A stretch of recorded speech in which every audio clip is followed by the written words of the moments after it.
Thank you so much for staying with us. Sometimes it's difficult to bring the numbers, particularly economic numbers, to life. Yeah. For instance, when the World Bank says, despite the economic reforms of the federal government of Nigeria, 139 million Nigerians still live in poverty.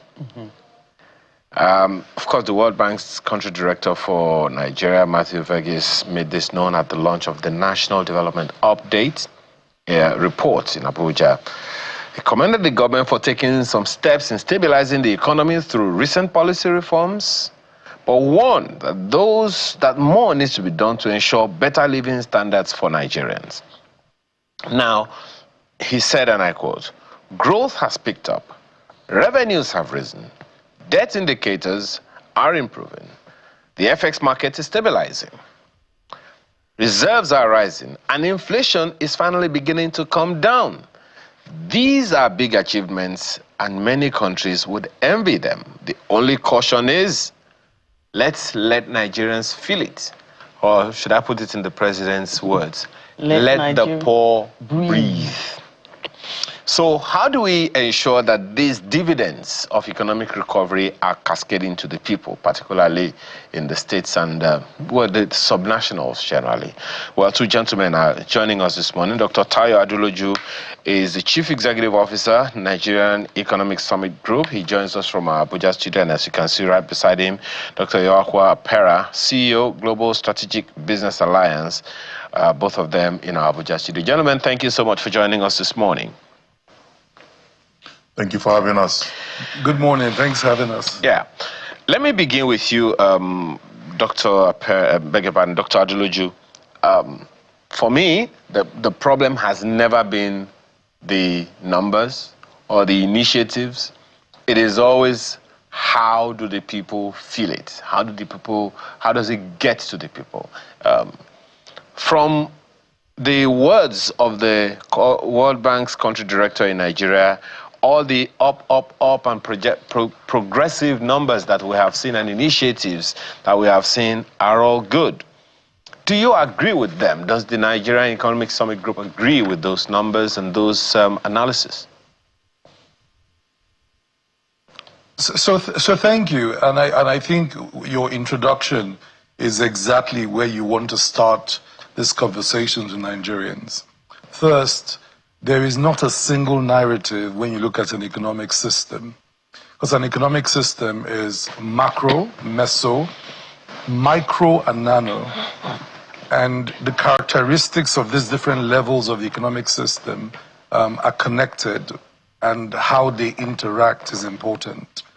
You need macro stability to have micro success, but macro stability, whilst it's necessary, is never just enough. You have to have transmission of macro stability and success into micro impact and nano impact felt at level of the firms, households, and individual wallets. So we were very unstable as a country a few years ago. We've become more stable. Greater stability can still be achieved, so that is true. And those numbers reflect macro stability. But the transmission of macro stability we've achieved has not yet produced gains yet in terms of, household living standards. That's yet to happen.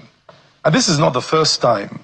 In the first decade of our millennium, even when we grew at double-digit growth, we did not necessarily improve living standards at that pace. So Nigeria has not really been good at translating macro gains into micro and nano gains, because that requires other measures like aggressive job creation, robust social protection systems, and local level transformations that happen at the level of local governments and wards where people feel the impact.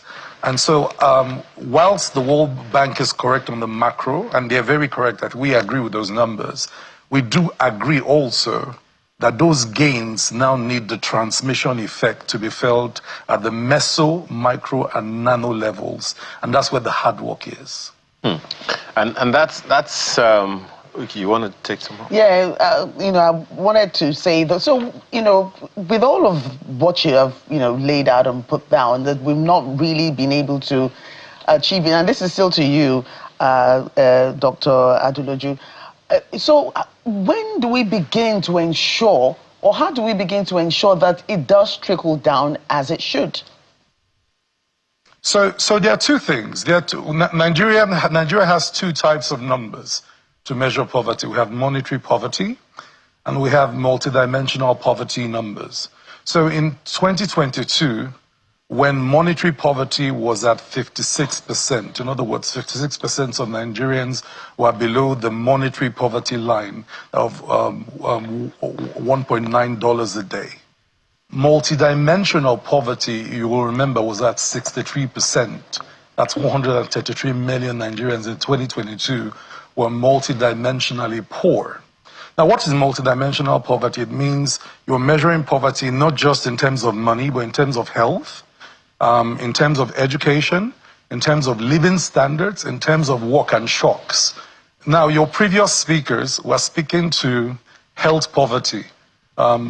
How long does it take for a Nigerian to get care? Time to health care is one measure of poverty, for example.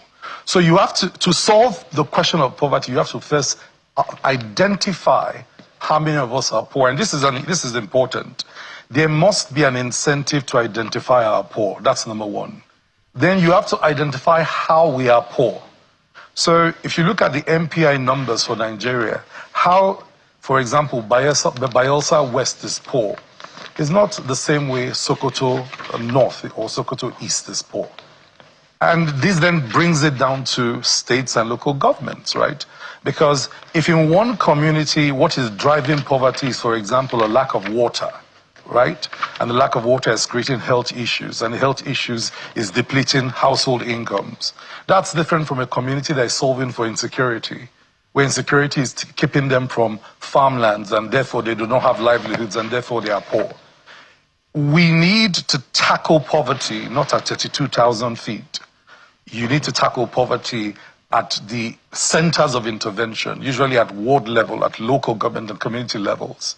And there is not enough focus on using the data at that level to tackle the structure of deprivations that Nigeria feels.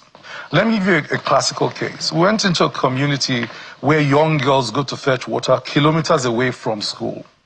They go and fetch water all day. By the time their back school is over.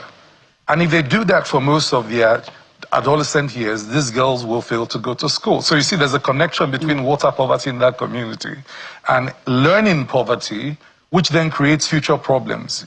Their lack of education then constrains their capacity to now make a better living, because, of course, education is a predictor of better incomes, and so on and so forth. Or take out-of-school children. We've gone into some communities where out-of-school children are out of school because they are economic actors. They're helping their parents on the farm or at the shop. And if you take those children out, then those businesses fail and the family cannot eat. So you say to the child to go to school, and the mother says, well, for my child to go to school, I need somebody else to help at the farm. And so when we discuss reducing poverty in Nigeria, we need to leave 32,000 feet and come to where our people are at. And that means that local government chairmen, now that we're discussing their fiscal autonomy, must become a bit more accountable. State governors must become a bit more accountable about the structure of poverty in their states. Because the structure of poverty in the northeast state is not the structure of poverty in the southeast state. They are different. The dynamics are different and can't be solved from Abuja no matter how hard we try. So you need to ask the question, how are they poor? Why are they poor? What are the constraints in that community? Is it water? Is it, security? Is it access to health care? You go to some communities, the closest primary health care center, is maybe 4 hours away, 6 hours away, which means that by the time the people are solving to go for health care, the disease burden has become unmanageable many of the times. Okay. Now, let me come to Dr. Apera. It seems like this issue is pointing in the direction, well, the issue that the World Bank raised is pointing in the direction of poverty or the developments not cascading to the people as expected. Here is what I think. As Dr.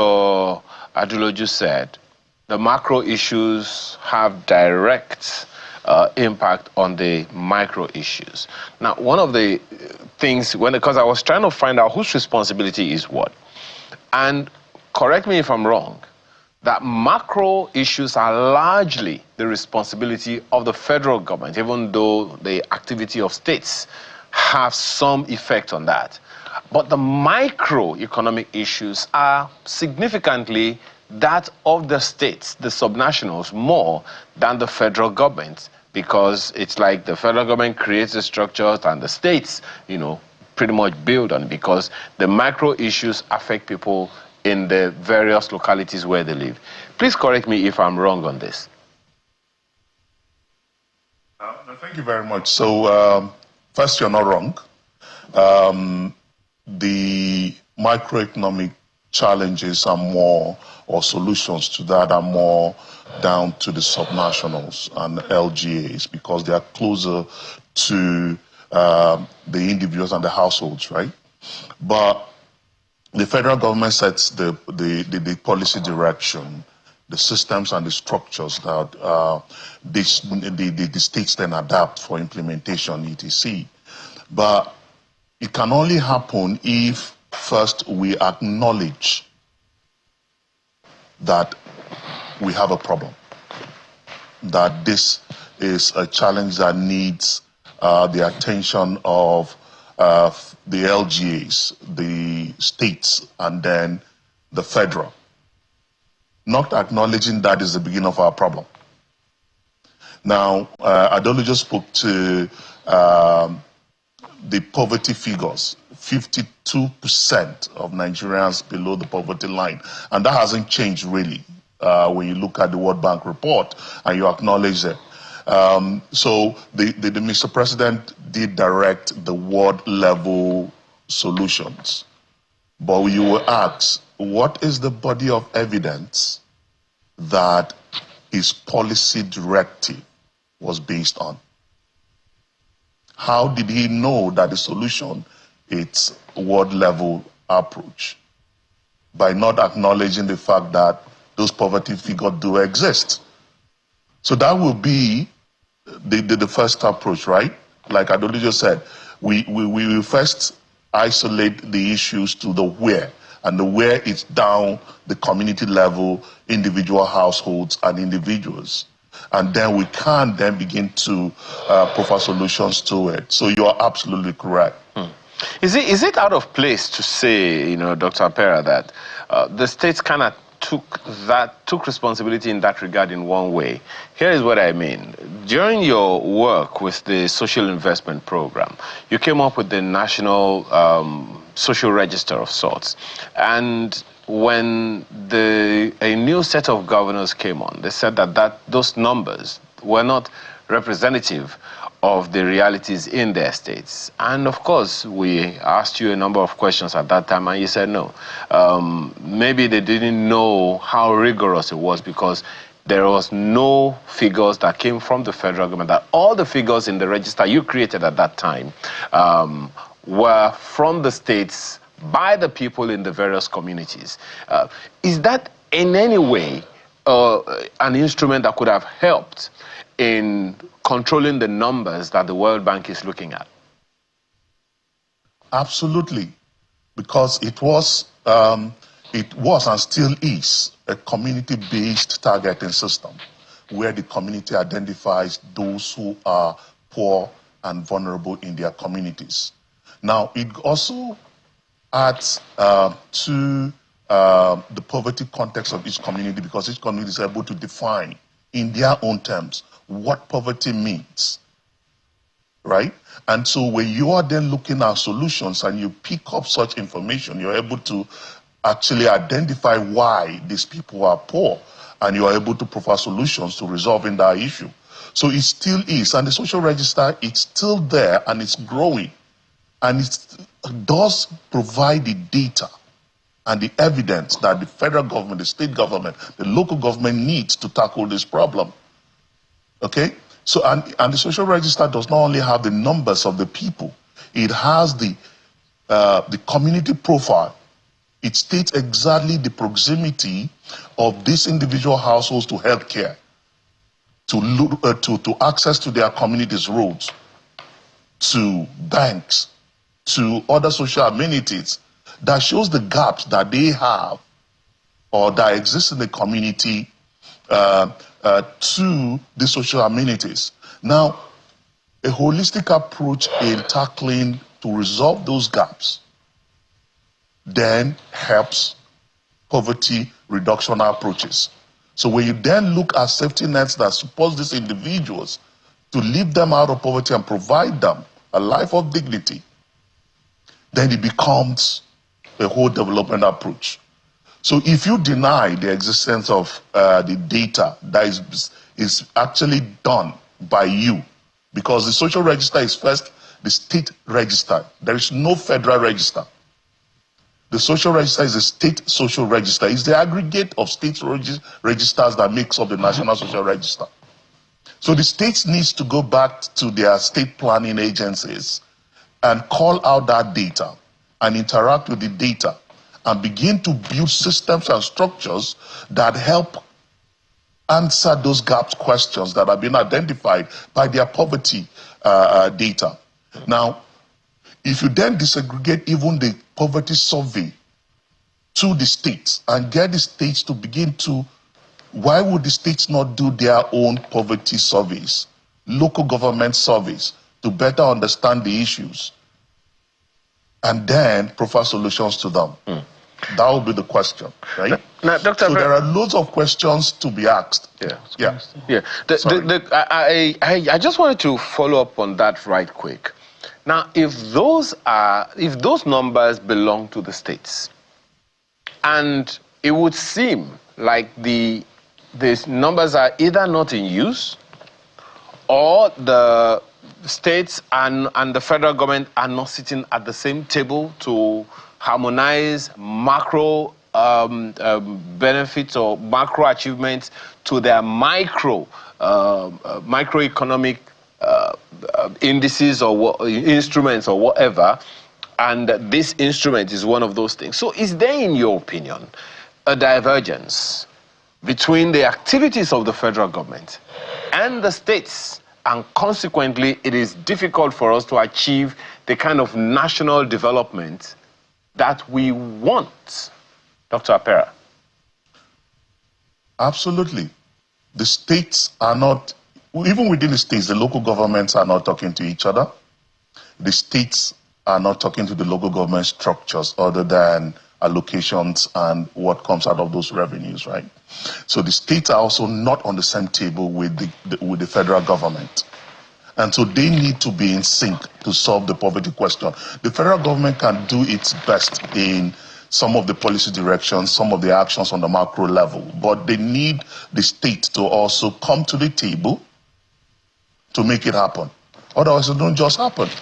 So these structures must be cascaded, must be sort of broken down to the lowest unit, economic unit, which is the household.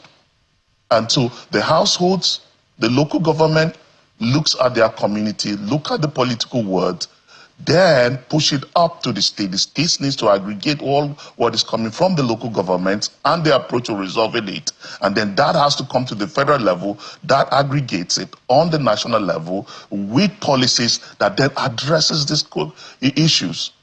Tell me, and I mean, maybe Adolijo might be able to answer better, he's more in the system than I am, but which of our state ESCOs or even the federal level, federal government executive council meeting puts on the table the evidence that is coming out of our system? Maybe a good way to ask just a question there, Dr. Apera. Maybe Dr. Adeloju would answer that question this way. You know, Dr. Adeloju, so you are president of the Nigeria Economic Summit Group, and you also know that there is such a thing in Nigeria as the National Economic Council. First, do you agree with Dr. Apera that it seems that the federal and state governments are not always speaking from the same or singing from the same song sheet? If that is the case, doesn't that put a kind of question mark on whether or not the National Economic Council actually sit together for peer reviews? So that's a fantastic question, and I think that my brother Para basically has brought two important and significant issues together. First, you cannot solve poverty in Nigeria without a national consensus that we all need. That's all of us.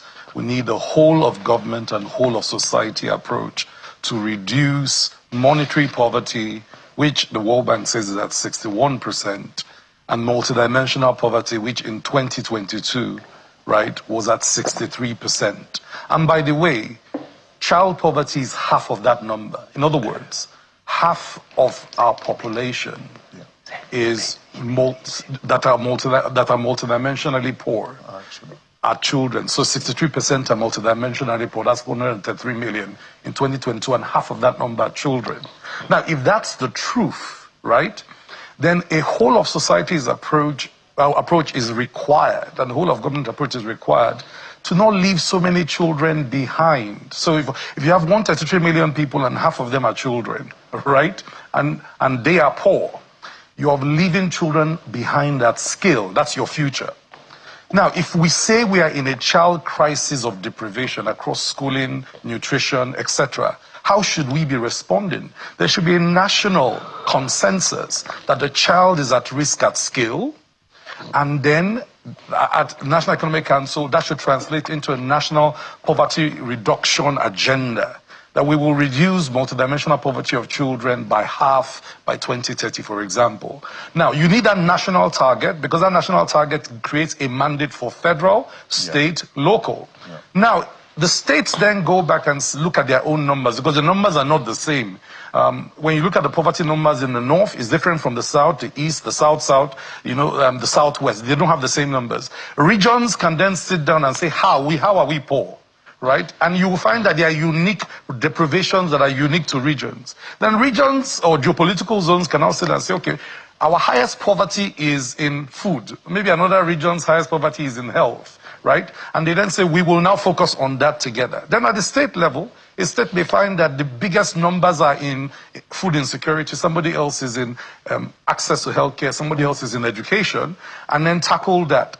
And then call the local governments together and say, please go and sit with your people, look at these numbers, and come back with, by local government and ward, what are the highest deprivations we must tackle. If you do that, you will have a local government charter that delivers a needs assessment for the state. The state will have its priorities that it delivers to the geopolitical, clusters, and that can form a national poverty reduction agenda.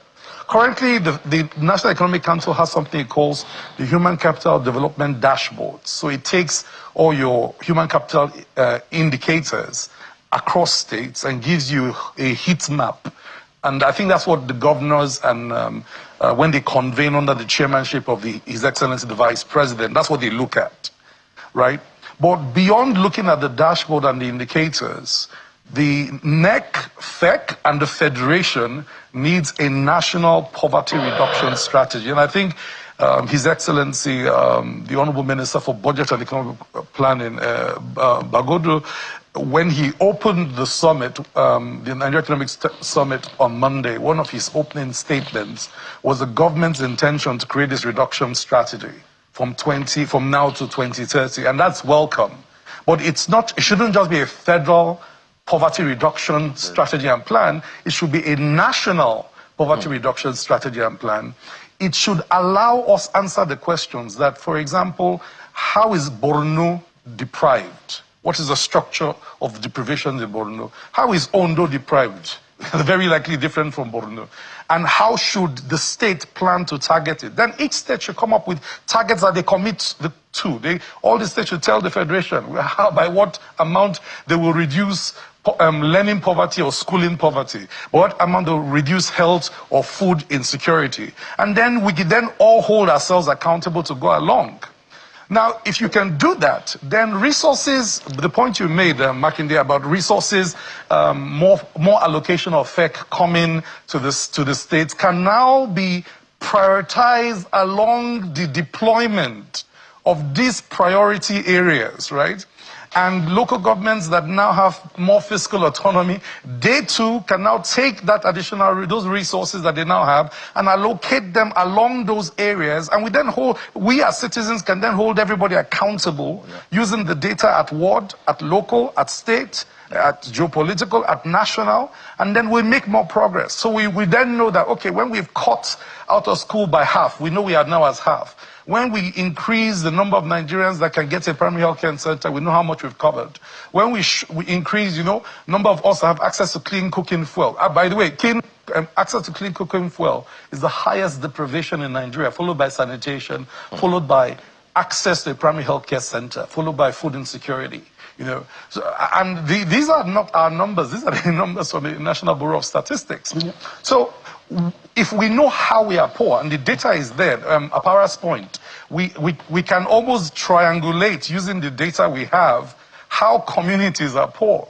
If that data is available, what is failing to happen is that data is not forming the basis of local government development plans. Local government development plans are not feeding into state development plans, and state development plans are misaligned from the national development plan. Right. So one of our advocacies coming out of the Nigerian Economic Summit this week is, as the country contemplates its new development plan 2026 to 2030, the plan should have a strong poverty reduction strategy component that we agree with the president should be ward-based.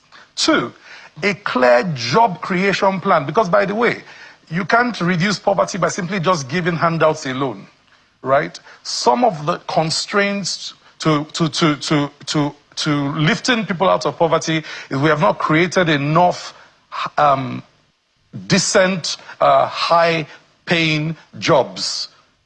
And so you actually need a poverty reduction strategy right beside the national job creation strategy. Right. Makinde, if I may just chip in a little bit so that we don't maybe lose a very important point that Dolojo raised around child poverty. In 2006, there was a publication by international NGOs stating the malnutrition figures in northern Nigeria, and the fact that states in the northwest cross over to Niger for feeding centers, right, to access feeding centers.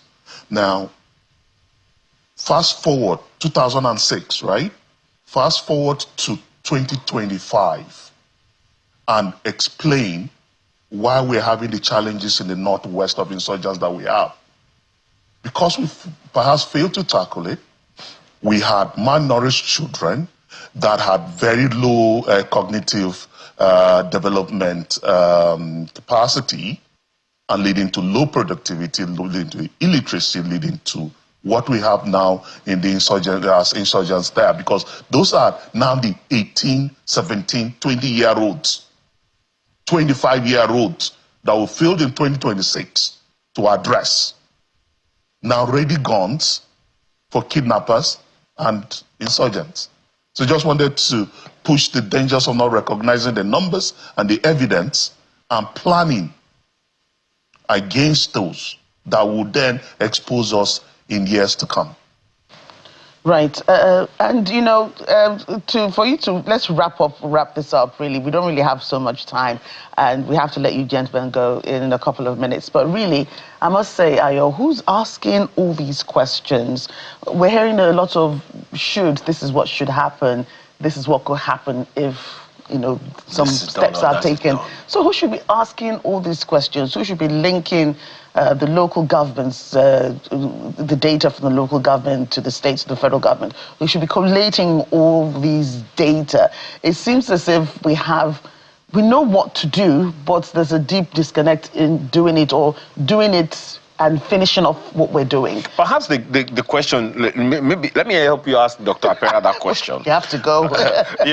Maybe if you can just address that in 30 seconds.